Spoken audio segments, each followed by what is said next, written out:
అంత నా వాయిస్ చాలా చిన్నగా వస్తుంది. సరేలే. గుడ్ ఆఫ్టర్నూన్ మ్యామ్, అందరికీ good afternoon. First of all ఇక్కడికి వచ్చినందుకు, నన్ను తీసుకొచ్చినందుకు మా సార్కి, అశోక్ అన్నకి చాలా థ్యాంక్స్. అండ్ ఇక్కడికి వచ్చే ముందు అసలు ఇట్లా ఎక్స్పెక్ట్ చేయలేదు. మా ఫ్రెండ్ కూడా నేను మాట్లాడొచ్చా, అక్కడికి వెళ్ళినా అంటే లైక్ అందరూ చాలా ఏజ్డ్ వాళ్ళు, మామ్ సార్ వాళ్ళు ఆ ఏజ్ వాళ్ళు అంటారు. మన పర్పస్కి వాళ్ళకి అర్థం కాదు.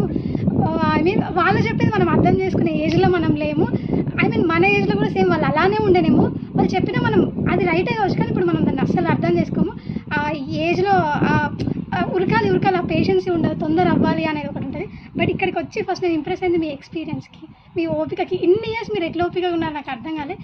ఫస్ట్ ఆఫ్ ఆల్ మీ పేరెంట్స్ని, మీ ఫ్యామిలీ మెంబర్స్ని, మీ ఫ్రెండ్స్ని ఎట్లా కన్విన్స్ చేసిందని నాకు అర్థం కాలేదు. ఫస్ట్ నేను మా సార్తో అన్న మాట ఏంటంటే, సార్ ఎంత సపోర్ట్ చేస్తున్నారు మ్యామ్కి అసలు ఎట్లా అని చెప్పేసి. అసలు మ్యారేజ్ రిలేషన్షిప్ నాకు దేని మీద ఇంట్రెస్ట్ లేదు, బట్ మీ రిలేషన్షిప్ చాలా బాగుంది, నాకు చాలా నచ్చింది. ఎంత సపోర్ట్ చేస్తున్నారు. ముందు పెళ్లి చేసుకో, నాకు ఇష్టం లేదు యాక్చువల్లీ. నా అగ్రికల్చర్ ఇంజనీరింగ్ అని చెప్పేసి నార్మల్గా నాకు ఎంపీసీ అంటే మ్యాథ్స్ అంటే నచ్చదు, నాకు బైపీసీ అంటే ఇష్టం. మాకు ఫార్మింగ్ ఉంది, సో ఏదో ఒకటి కొంచెం హెల్ప్ చేయాలి ఫ్యామిలీ మెంబర్స్ కన్నా ఇంటెన్షన్ అగ్రికల్చర్ తీసుకున్నా. అది అయిపోయిన తర్వాత నార్మల్గా ఇప్పుడు చదువుకున్న వాళ్ళంతా సాఫ్ట్వేర్ ఆర్ సమ్ ఏదో ఎక్స్వైజెడ్, అసలు పేడ ముట్టొద్దు అనే ఇంటెన్షన్ వాళ్ళే ఉంటారు.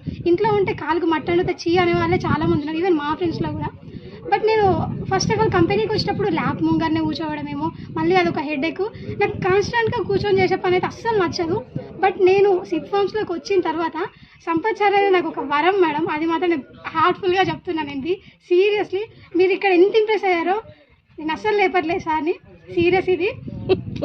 ఫస్ట్ నేను సార్తో జర్నీ చేసిన ఒక 1 వీక్ మా ఫ్రెండ్స్తో, నాకు తెలిసిన ఎవరితోనైనా సార్ దగ్గర ఉంటే చాలా నాలెడ్జ్ గెయిన్ చేయొచ్చు. చాలా సార్ దగ్గర మీరు ఈ 2 డేస్లో ఎంత నేర్చుకున్నారో, నేను 3 months నుంచి ఆయన మాట్లాడే విధానాన్ని కూడా నేను అబ్జర్వ్ చేస్తాను, ఎంత బాగా ఎలా మాట్లాడతారని చెప్పేసి.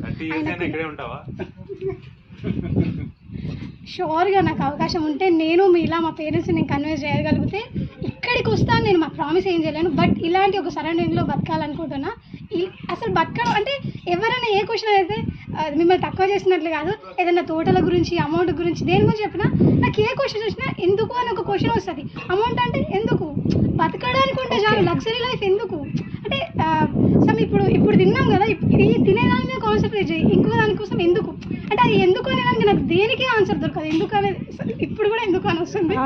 సో నాకు చాలా క్వశ్చన్స్ వస్తాయి, చిన్నదానికి కూడా క్వశ్చన్స్ వస్తాయి. అంటే ఇది కూడా అర్థం కావట్లేదా అని అనేవాళ్ళు చాలా మంది ఉంటారు. అంటే నేను దాన్ని అర్థం చేసుకోవడానికి ట్రై చేస్తున్నాను కాబట్టి నాకు ఎందుకు అనే క్వశ్చన్ వస్తుంది. అసలు నాకు వద్దు అనుకుంటే నేను చేయకపోతే. నిన్న కూడా అంటే నేను ఏదైనా మాట్లాడితే చిన్నదాన్ని కాబట్టి తప్పుగా మాట్లాడుతున్నాను,